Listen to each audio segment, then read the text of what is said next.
आप जन्म और मरण के बंधन से छूट जाते हैं।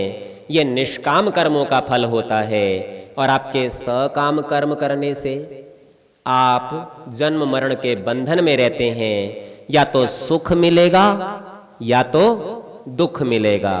योग दर्शनकार बड़े सरल शब्दों में कहते हैं, ते आह्लाद परिताप फलाह जाति आयुर्भोगाः।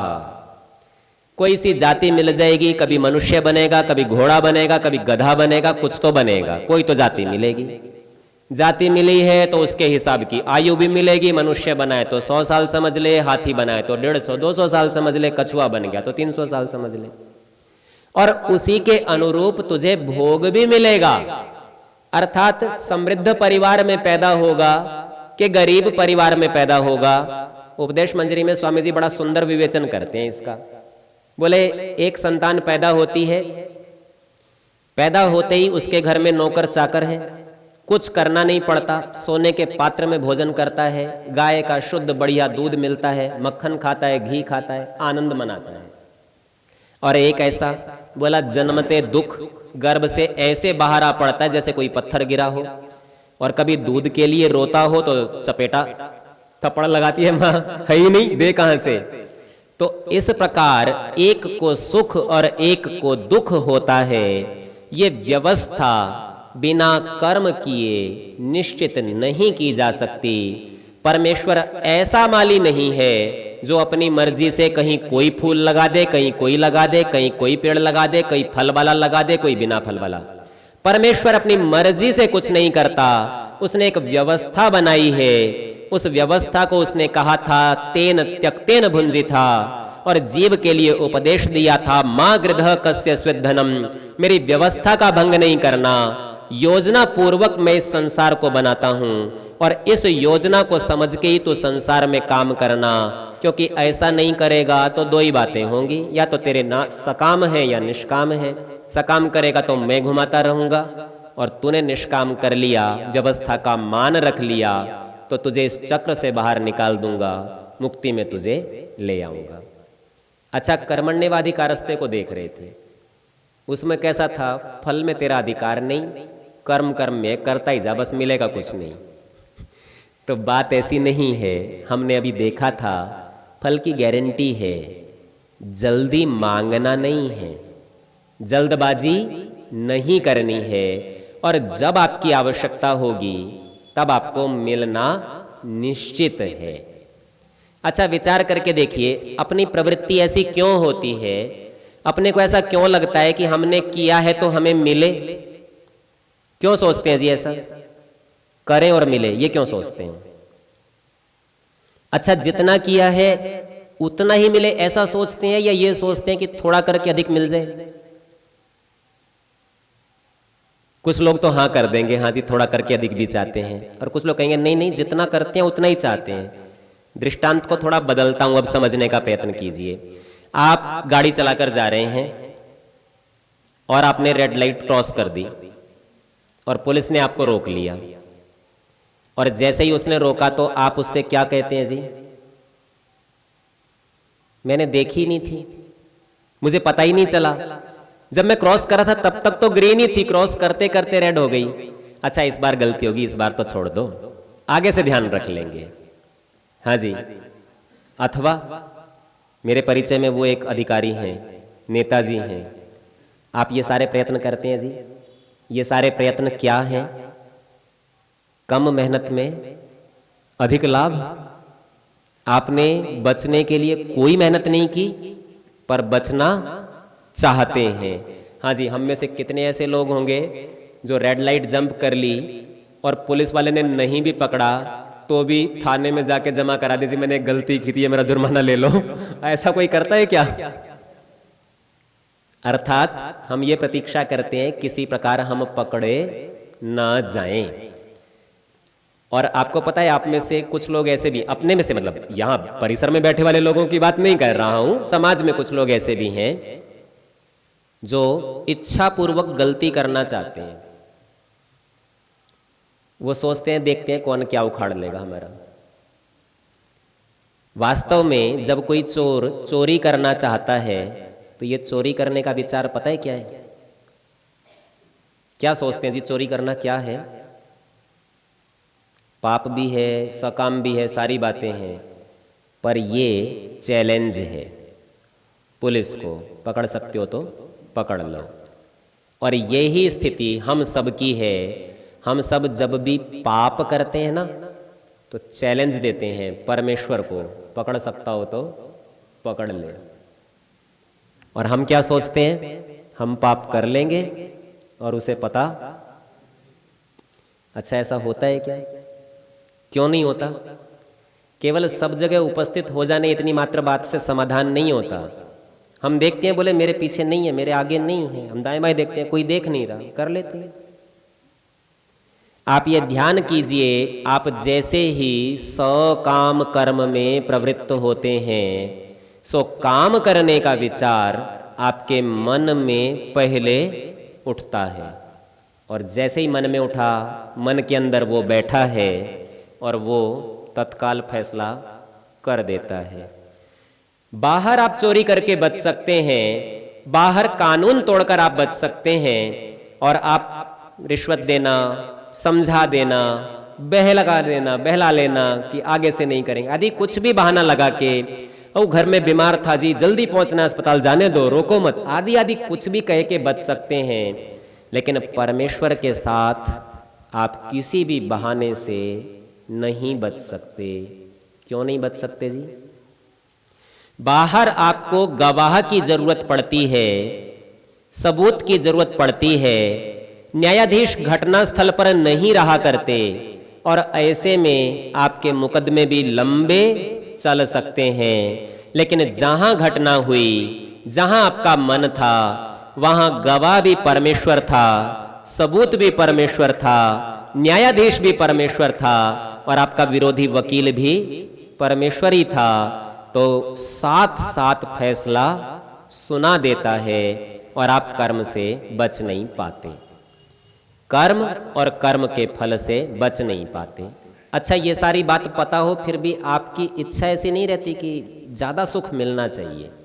ऐसा कौन व्यक्ति होगा जो ये सोचता होगा कि कम सुख में काम चलाएंगे? हाँ जी, कम सुख किसी को चाहिए क्या? नहीं चाहिए ना। बोले कम से कम जितना किया उतना तो कम से कम कर दो, हिसाब तो बराबर कर दो। वास्तव में आप कम नहीं चाहते, आप ज्यादा चाहते हैं। आप बराबर भी नहीं चाहते, आप ज्यादा चाहते हैं। उपनिषदकार कहता है अल्पे सुखम नास्ति भूमा वै सह, वो बहुत बड़ा है और थोड़े में सुख नहीं है। और वो तो महानाम का है स परमात्मा, परमात्मा बहुत बड़ा है। पर पता है आप ज्यादा चाहते क्यों हैं? क्यों इच्छा होती है आपकी ज्यादा चाहने की? अच्छा विचार करिए, आप चाहते किस से हैं? वो कौन सा साधन है जिससे आप चाहते हैं? नहीं, वो तो व्यक्ति हुआ, उससे तो आप चाहते हैं, पर आपके मन में ये चाहने का भाव कहां आता है? ना माताजी, प्रारंभ का सारा पाठ बुला दिया आपने। हमने बताया था आप कोई भी काम करेंगे आत्मा से, मन में, मन से इंद्रियों में। आपका मन चाहता है और आपकी इंद्रियां चाहती हैं। इंद्रियां यानी शरीर। तो दो चीजें चाहती हैं। शरीर सीमित है, छोटा सा है। वो जो चाहता है उसे आवश्यकता कहते हैं। उसे छोटा इसलिए कह रहा हूं क्योंकि उसका कालखंड छोटा है। बहुत करेंगे तो 100 साल जी लेंगे। शास्त्र कहता है यह बहु जीवती स शतम जीवती, जो बहुत जीता है वो 100 साल जीता है। चलिए थोड़ा और प्रयत्न कर लेंगे, 110-20 तक भी चले जाएंगे, फिर तो मरना ही है। तो शरीर का काल, शरीर की इच्छा जिसे हमने आवश्यकता का नाम दिया, वो 100-125 साल तक है। लेकिन ये मन आपके साथ तब तक लगा रहेगा जब तक आपकी मुक्ति नहीं होगी। 100 जन्म बीते के, 1000 बीते के, 1 लाख बीते के, कई सृष्टियां बीत जाएं, अरबों जन्मों की, अरबों वर्षों की सृष्टियां भी बीतने तक ये मन आपके साथ बना रहेगा। इसका काल बहुत बड़ा है, इसलिए इसकी इच्छाएं बहुत बड़ी हैं। आवश्यकता शरीर की है, इच्छा मन की है, इसीलिए मन में आता है ज्यादा मिलना चाहिए, क्योंकि उसे पता है मेरी तो यात्रा लंबी है। आपको 2 किलोमीटर जाना हो, आप साथ में बांध के थोड़ी चलते हो। पर 200 किलोमीटर जाना हो तो खाना ले लेते हो, और यात्रा विदेश की हो या मंगल ग्रह पर जाना हो तो कई दिनों का बांध कर चलते हो। इस मन को पता है मेरी यात्रा बहुत लंबी है, इसीलिए ये बहुत सारा चाहता है, और बहुत अधिक चाहने में ये गड़बड़ करता है, लूटता है, छीनता है। तो वेद क्या कहता है? मा गृध कस्य स्विद्धनम, तू चाहेगा, तू छीनेगा तो व्यवस्था बिगड़ जाएगी, फिर दंड मिलेगा। इसीलिए उतने के लिए प्रयत्न कर जितनी तेरी आवश्यकता है। इच्छाओं की पूर्ति नहीं हो सकती। एक सामान्य गांव का जो सरपंच है वो जिले का मालिक बनना चाहता है, जो जिले का मालिक है वो मुख्यमंत्री बनना चाहता है, मुख्यमंत्री प्रधानमंत्री, और प्रधानमंत्री चक्रवर्ती सम्राट बनना चाहता है।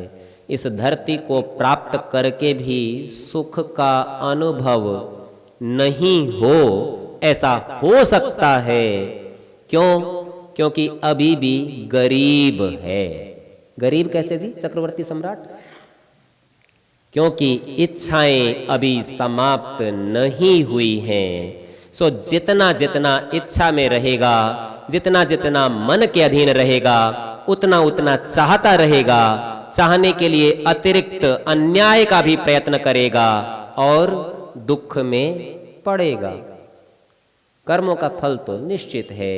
तो वेद ने सावधान किया है, मां गृधः कस्य स्विद्धनम, किसी और के धन को ग्रहण नहीं करना।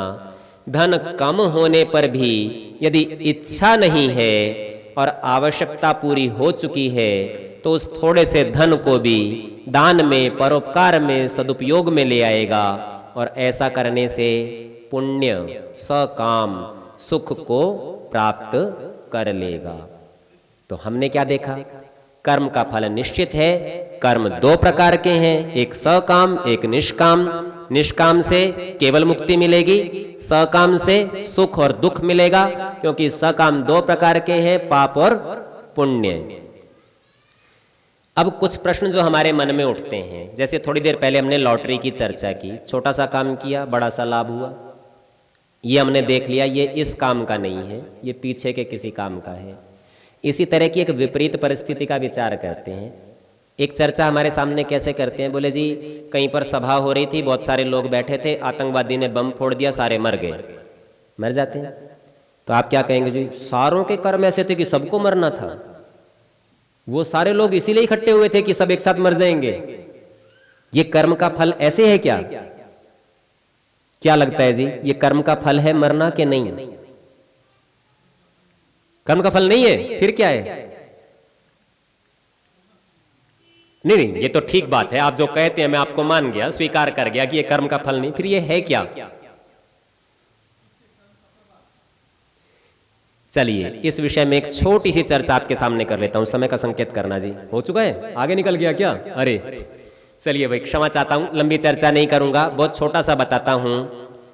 कभी भी किसी के कर्म का फल किसी दूसरे को नहीं मिल सकता। प्रभाव कहिए, परिणाम कहिए, फल कहिए, ये सब पर्यायवाची हैं। आपने ये काम किया, क्या फल हुआ आप पूछ लेते हैं।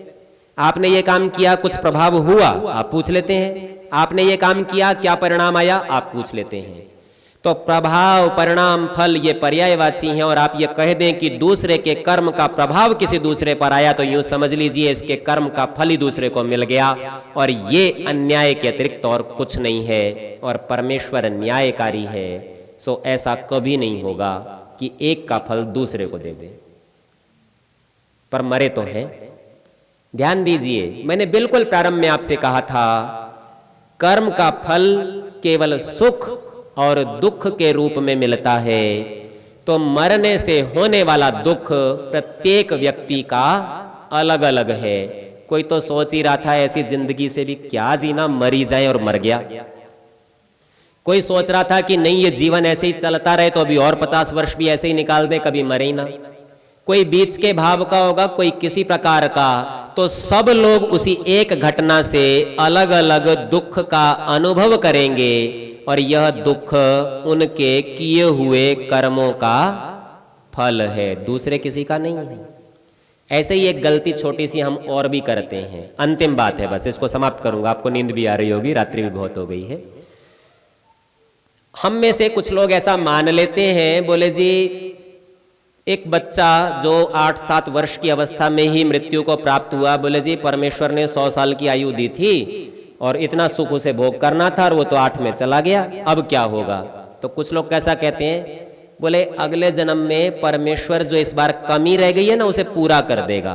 क्षति पूर्ति का न्याय कैसे हो जाता है? बोले जी बैंक में आपका खाता था, पैसे तो थे 5,000, आपने 6,000 निकालिए, कैशियर ने गलती से दे दिए, फिर वो आपके पीछे दौड़ता है, फोन करता है, आपके खाते में 1,000 ज्यादा चले गए, आप ज्यादा निकाल के ले गए, वापसी दे दो।